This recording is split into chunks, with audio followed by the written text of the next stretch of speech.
I'm Mike Peel, and I'm broadcasting live from the eVTOL Insights Conference here in New York. Jason Pritchard and the team is kind enough to let us come in and do some interviews. I got Mike here from the Vertical Flight Society, and Mike, so why are you coming to the eVTOL Insights Conference? Is this your first? Well, yes, this is actually the first one in the U.S. They had one in London last year. But the Vertical Flight Society, we were founded in 1943 as the American Helicopter Society, but we're all things vertical now around the world. And we're the professional society for anybody working on vertical flight, whether it's drones, helicopters, advanced concepts, and eVTOL. And almost 10 years ago now, we saw the beginnings of what we call the eVTOL revolution, and it's just been really exciting to see all the maturity over the past decade, and just really pleased to work with Jason and the team at eVTOL Insights, who's also working to bring the community together to understand and learn and make this great eVTOL revolution happen. So, what was that like internally when you kind of had that aha moment that we're not just a helicopter society anymore? Well, the drone revolution had been underway for some time, and actually in the mid 1990s, with the development of the tilt rotor and other things that were vertical takeoff and landing, and the Joint Strike Fighter that were not helicopters, we actually changed the name to AHS International. And we've been using the term, we're the Vertical Flight Society for actually more than 50 years. So it was more of a recognition that we needed to change the name to better reflect our whole purview. But yeah, really since there was a lot of jet VTOL, vertical takeoff and landing aircraft in the 50s and 60s. So really kind of from that perspective, we were more and more looking, we're a big tent. We want to be an uplifting community for people to come and learn. And yeah, so just trying to provide a community for everybody. Yeah, so you used the word uplifting community, and we had a conversation a little bit earlier. How exactly do you uplift players within the industry? How do you uplift the industry in general? So we tell everybody, everybody's welcome. We want your ideas. If we had been the helicopter community and we're like, what are these eVTOL things? This is ridiculous. This is never going to do anything, right? So that wouldn't have been us, right? And I mentioned Joint Strike Fighter before, so I actually worked on the Joint Strike Fighter program in the 1990s, and they had a partnership where they, asked for help from AHS, the Vertical Flight Society. So from a technology perspective, we want disruptive ideas. We want everybody to contribute, and that's people with different ideas, people of different backgrounds, women, all genders, all ethnicities, all people, and really the more diverse you have from a background, you're going to have different problem-solving skills, and this is really about coming up with creative ideas and innovation. Yeah, we were talking about that before, that if you were only focused on people that look like us, you have that percentage already. So in order to grow the pie and grow the perspectives, you really have to reach out to people and let them know this is a great place for you to start a career. It's an industry that's thoughtfully planning its future, and it's in terms of like other startup spheres, this one's a little bit more focused. Would you say not? Yeah, sure. And I don't have a beard right now. I have had a beard, but we are both named Mike, right? So Yes. if we just hired people. That's why I have the beard, so they could tell us Right. apart. So if we just hired people that look like us, right, we would have a certain way of thinking, and so yeah, it really is important to have people of different backgrounds and different expertise. You can't win a football game, and that's American football or soccer. You can't win a football team if everybody is a fullback, right? You got to have the diversity on the team, and that's really what this is all about, is trying to, and not just young people. We want young people, but like people coming from automotive or the drone industry or the medical industry, or we need everybody. We're really building a whole new industry. Especially how this industry can help with medical deliveries. In fact, it could help with so many industries that you just don't think of immediately. Absolutely. That maybe your expertise in the industry you're in would actually be immediately applicable to a new way this technology could help. In the case of medical, save people's lives with organ transfer, or even Absolutely. transferring them after an Absolutely. accident. So you think about the cost of transporting somebody after a catastrophic accident. If anything we could do to reduce the price on that, Right. so that person doesn't face a bill, Right, at the- $50,000 or whatever else, and Right. they're happy to be alive, but the sticker shock might kill them, right? Yeah, absolutely. So there's a lot of things that still need to be proven out. We think it's going to be quieter, safer, cheaper, better performance, all these things, and that's kind of where we are now on the cusp of actually proving that they are quieter, safer, cheaper, and better. But you mentioned, organ transfers, things like that. So one of the investors in one of the companies is, put a lot of money in basically an aircraft that will be green, not pollute, and be able to transfer or transport, like you said, patients or organs. And so that's a really exciting mission, is to be able to actually save lives, and not just saving time, but saving lives and really making a positive impact on society. Yeah, and people have been talking about community buy-in and how important that's going to be for this industry to scale. I mean, the organ transfer thing is one example, but what are some other examples of things you think would get immediate kind of Right. community buy-in? Like, so I'm a person who owns a house, and you're flying over my backyard. Why do I want you there? Why would I Yeah. allow you to be there? So that's a really good point. I live in a suburb of Washington D.C. and there's not a lot of helicopter traffic because of the no-fly zone. But there's medical, police, parapublic, government, and military. And I always want to know why they're flying over my who is that? Why are they flying over my house? But eVTOL aircraft are expected to be like 100 times, the kind of target is 100 times quieter than a helicopter. So we think that will, and it's a different noise. It's not going to be that whop wop noise. So we think it'll be Doesn't much, transfer as much, right? right. So it's not as right. It doesn't. The low doesn't- frequency is It doesn't able go to as get much. further, It won't rattle your dishes. So from that kind of annoyance factor, we hopefully won't be annoying people. But there's a difference between like social acceptance or community acceptance. Like I accept the fact that I have to pay taxes, right? But as you said, what is the demand? What does the community demand? Like we want not only that they're willing to suffer through it, right? We want them to say, hey, we want this in our community. Yeah, not just like I'll tolerate it. Right. Like I want Right. this. Yeah. And we're in downtown Manhattan. I took an Uber here. Some people hate Uber, right? But it was a great service, and so there's the benefit. I want to have Uber. They hate to love Uber. Right. We've had this conversation before on Yeah. that. So when I Yeah. go to another city, I mean, I guess I could figure out how to call a cab or something like that. But I just go to my app, and so that's something that's the social desirability that people that use Uber really like it. So there's a couple of key points, and we talked about this in the conference a bit. I was in New Jersey, and to pop over the river, like 18 miles, it took almost an hour, right? And that was not during rush hour. So that's one thing, is there's sort of these mid-range distances that are going to save a lot of time by not having to sit in traffic. That's one application. And if there's like a major barrier, right? So if you're like on Long Island and you're trying to go to Connecticut, right? Or even today, getting into the city. Right. If No, I didn't I've- want to drive myself, but I don't want to take the train. Right. And I don't know anything about subways. I mean, I guess I could have taken the Well, even the subway safety of my gear, that's a concern. Yeah, you know, sure. like Oh, depending on the absolutely. area Right, that you're if traveling if, to. Yeah. yeah. So I would pay the money. Yeah. To not have to worry. Yeah. And we think that initially it'll be more expensive, but as batteries get cheaper and better, and aircraft are more capable, then the price will come down, where it's going to be maybe it's $20 or $50. And speaking of pricing, I parked here last night, and it was $75 for Yep, like yep. 2.5 hours. For the time Just I'll for- be here, just it'll for be parking. 65. So Right, it's so- not that much better.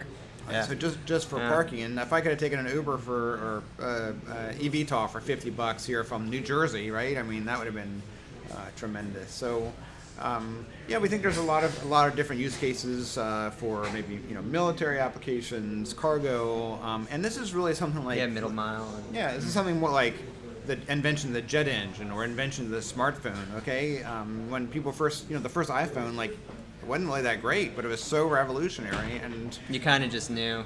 Yeah, and here you look 15 years later, it's like, wow, that was the start of everything. The first ones couldn't do that much, but now looking at it today, and Except for people who own Blackberries, they seem to hold on for a little bit I longer had a than everybody BlackBerry, else. and I used to say, this thing does everything that I needed to do. It doesn't do anything I wanted to do. Yeah. I'm an Android myself, but that start what iPhone did, and that's like some of the early eVTOL developers. They're going to have this, and it's really going to open everybody's eyes and the world's eyes to what vertical flight or what flight can do. I mean, most people only fly on an airplane, once or twice, once a year, a couple times a year. Many, billions of people haven't flown on airplanes.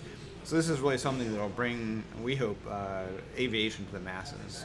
Yeah, absolutely, and we've seen even that the World Economic Forum, other kind of large entities like that, also see how this technology, just vertical transportation in general, and what we're going to see over the next decade to 20 years is going to be super important absolutely. And you really for have transforming to, society. You really have to have the long view. The first aircraft will be out here in the next couple of years, but it's really, where we're going to be in 10 years and 20 years. That's the most exciting. Yeah, so we got some comments from the chat. I'm going to have to say goodbye to Mike, and I'll say hello to the people who are saying hi. So thank you so much, Mike. It's been wonderful. Thanks, Mike. And everybody should check out the Vertical Flight Society. And next time I'll have a beard. Yeah, okay, sounds good.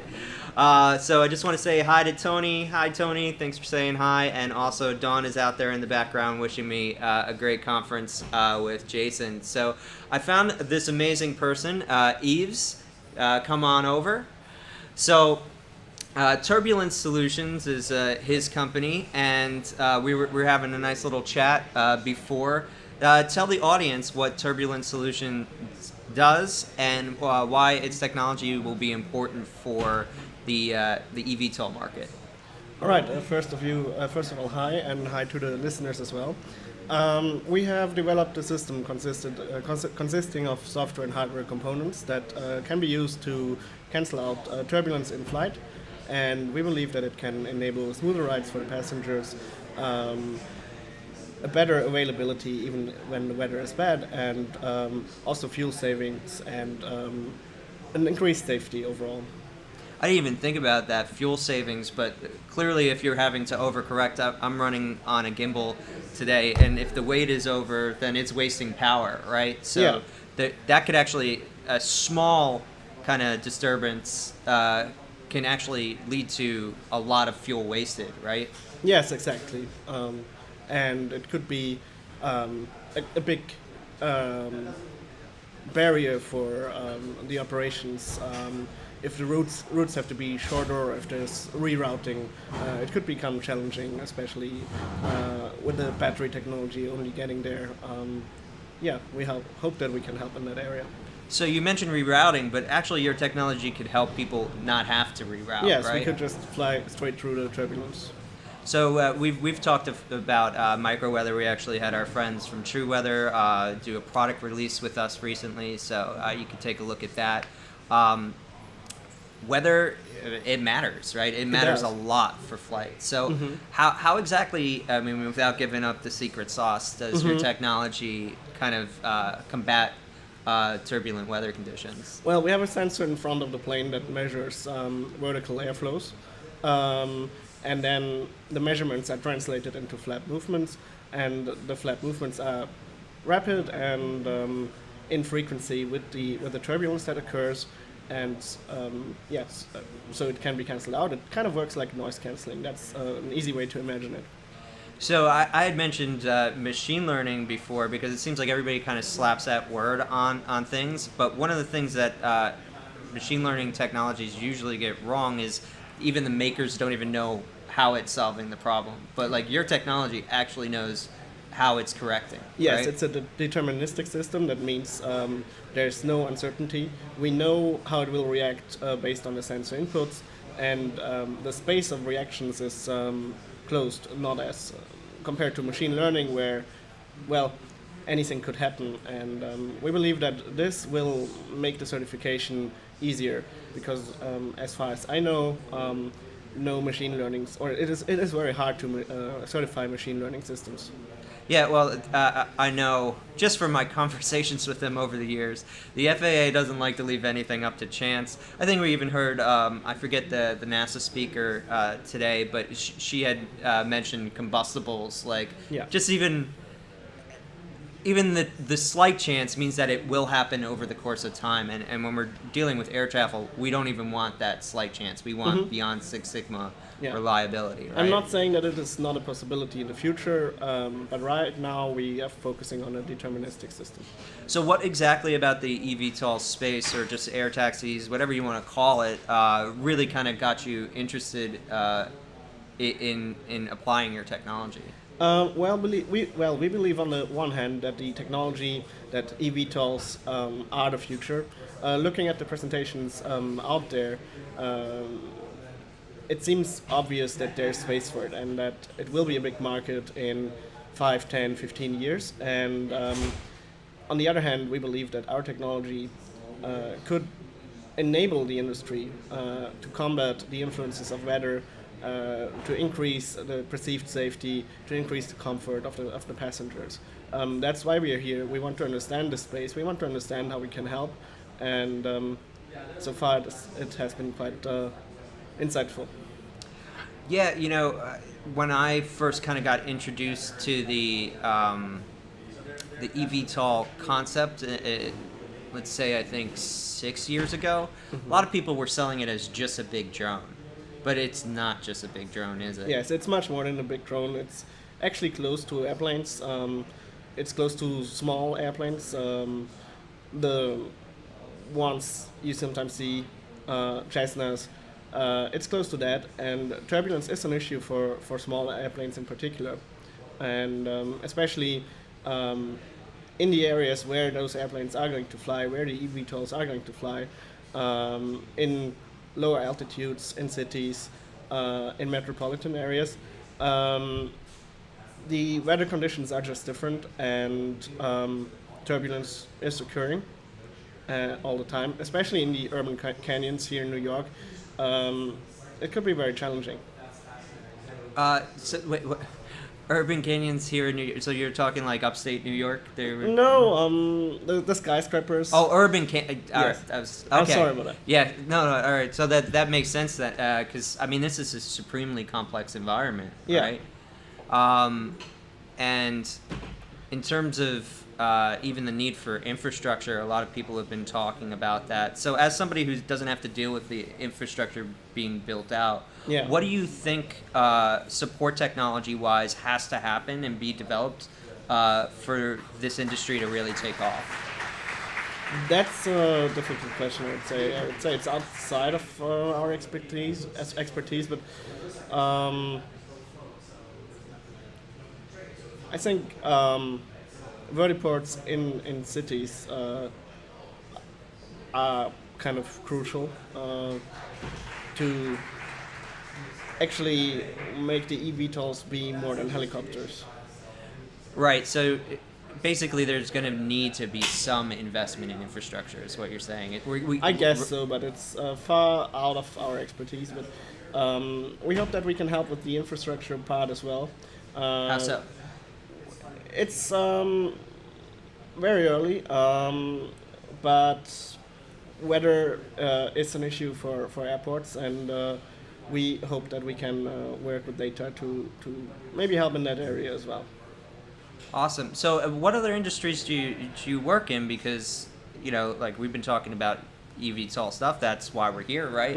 But I think one of the cool narratives, we just heard it from Mike at the Vertical Flight Society, is that so many industries that might not have 5 years ago even thought about this as a path to develop into, now it is a path. So where are you coming from that your technology can now apply to eVTOL? Like what other industries or applications are there for your technology? Well, we work across all sectors of aviation, so the AAM sector is just one of them.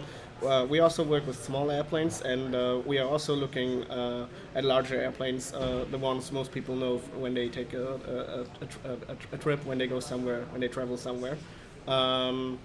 But that's a little bit more in the future. Right now, we are focused on small airplanes and AM. Awesome. So thank you so much for joining me today. Thank you. Thank you for having coming me. to the event. If you could leave anybody with anything, where to find you, what you found exciting about the event, now's your chance. You can find us on turbulence-solutions.io, and you can find all the information there. We also have a video on our website, I think, where you can see the system in action from our manned test flight, which we conducted last year. And to come to an end, I hope to enjoy a lot more interesting talks here, a lot more interesting conversations, and thank you very much for the invitation. Oh yeah, absolutely. I mean, I talked to a couple people this morning, but I found your solution particularly of interest. Like I said, we've been talking with a couple people about microweather, how important weather is really for this industry to scale. So nice to see even a solution or a tack on that I hadn't even considered yet. So thank you again, Yves. Thank you. And enjoy the rest of the show. You too. See you later. See you And later. I've got some other guests coming up. Hopefully Jason will... Oh, look, perfect timing.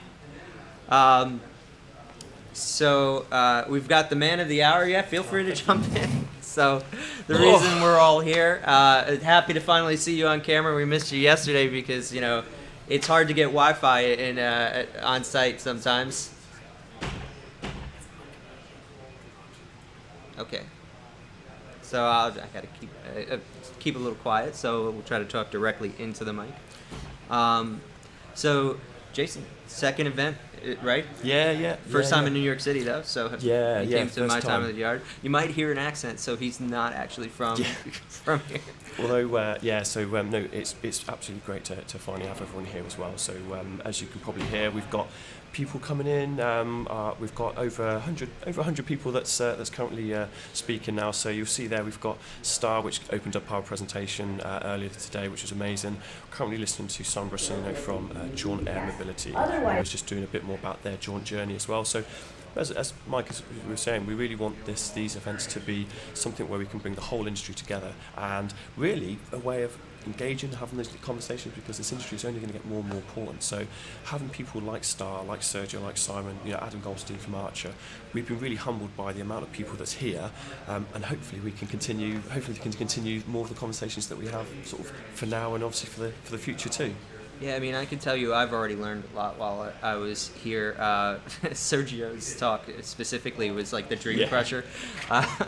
But the economics of this have to make sense. And one thing that is clear is that if you're going to engage in this industry, you need to have a long-term vision and you need to be really serious. Yeah. And that's, I also talked with Mike at the Vertical Flight Society about that. Like, so in general, compared to like the small drone space, like, what do you think the scale of investment is? I think people actually like the numbers. They want to know. Yeah. I mean, you're seeing like Adam from Archer saying that to certify, develop, and actually get an aircraft flying, you're talking $500 billion, and that's no mean feat. So a lot of the companies that we're speaking about now are going through crowdfunding, going through fundraising as well. And also part of that financing is getting that business plan in place as well. So you're telling the finances and the investors that is what they want to be. They want to hear. They want to know that this business plan is viable, it's suitable, because it's still very much a growing market. Not a lot of financial investors know a lot about what this space is, but I think they want to be able to put their money where their mouth is, and they want to know that this is going to be viable, it's going to be equitable. We could take one of these aircrafts from JFK into Manhattan as well. We know the journey from there to the town is a painful journey, so it's using as much of the industry and the great speakers that we've got today to showcase that and help them understand more. I think that's going to be a real key thing to it as well. So the more we can do at eVTOL Insights to help spread the word, then it's the better too. Yeah, and also understanding, because of the scale of the industry, who they need to partner with, and that they actually do need to partner with people to make that happen. Yeah, definitely. I think just a final point is, as the next couple of years come along and we get to that commercialisation, we are really going to separate the wheat from the chaff. So we are going to find those companies that, we saw, although because Kitty Hawk, I know a lot of people talk about that, but with Larry Page, the Google co-founder, put a lot of money into that as well, but he was a single investor. Whereas you see the likes of the recent announcement earlier today, Joby and Delta are working together. We've got Archer and United, so big companies that are putting a lot of money into funding that pathway to commercialization as And well. I think Elroy said they were working with FedEx, so that finding actually already established logistics partner, like let's say you're doing middle mile. I don't think we talked about middle mile Yeah, at all. yeah. Middle mile is also a huge opportunity for people who don't know that term. That means kind of like everything that happens in the middle of a delivery cycle from, rather than the last mile, which is where it ends up on the truck and at your door or on the drone, hopefully, Yeah. and in your backyard.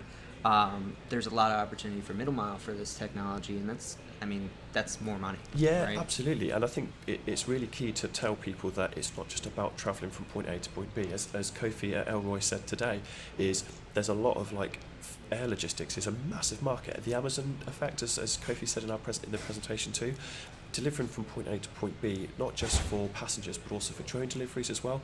So many different and very important use cases. Medical, so transporting a patient from the scene of an accident to a hospital.